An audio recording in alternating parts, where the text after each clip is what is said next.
बिस्मिल्लाहिर्रहमानिर्रहीम। अस्सलाम वालेकुम फ्रेंड्स, क्या हाल चाल है, कैसे हैं आप सब। यहाँ हमारे सहन में काम हो रहा है। पहले यहाँ बहुत मिट्टी थी, बारिश होती थी तो बहुत कीचड़ हो जाता था। उसके बाद सोलिंग लगी, उसमें भी 2-4 दिन लग गए। मुझे तो खैर सोलिंग भी बड़ी खूबसूरत लग रही थी, लेकिन अब यहाँ पर सीमेंट लगाया जा रहा है, इससे ज़्यादा नीट हो जाएगा।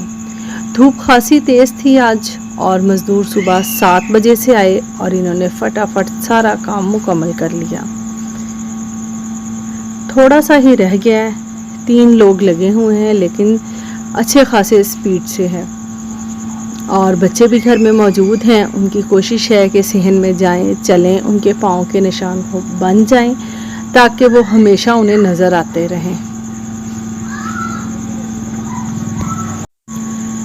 फिश फार्म में हम रह तो रहे हैं, लेकिन यहाँ मौसम काफ़ी सख्त है। सख्त से मुराद शहरों जैसा हाल नहीं है, गांव है, खुला माहौल है और गर्मी की भी शिद्दत होती है और बारिश बादल भी अच्छे खासे आ जाते हैं। लेकिन अब दुआ करें कि बारिश ना हो ताकि ये पक्का हो जाए।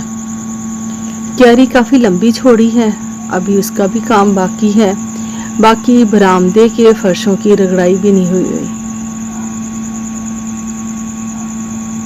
काम तो काफ़ी ज़्यादा है यहाँ पे करने वाला, जिसकी वजह से चीज़ें फैली और बिखरी रहती हैं।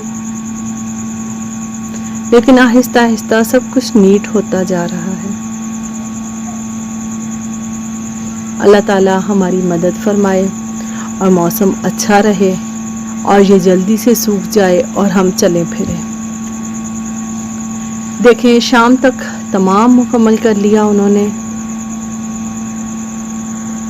स्मूथ ही लग रहा है, लेकिन ये तो बाद में पता चलेगा ना कि पानी खड़ा होता है कि नहीं। अब रगड़ाई का काम रह गया है। क्यारी में भी खाद डालेंगे और कुछ अच्छे से पौधे लगाएंगे। मेरा ख्याल है कि हम दरख्त लगाएं या बेलें। अंगूर की बेल लगाने का इरादा है, देखें क्या लगता है।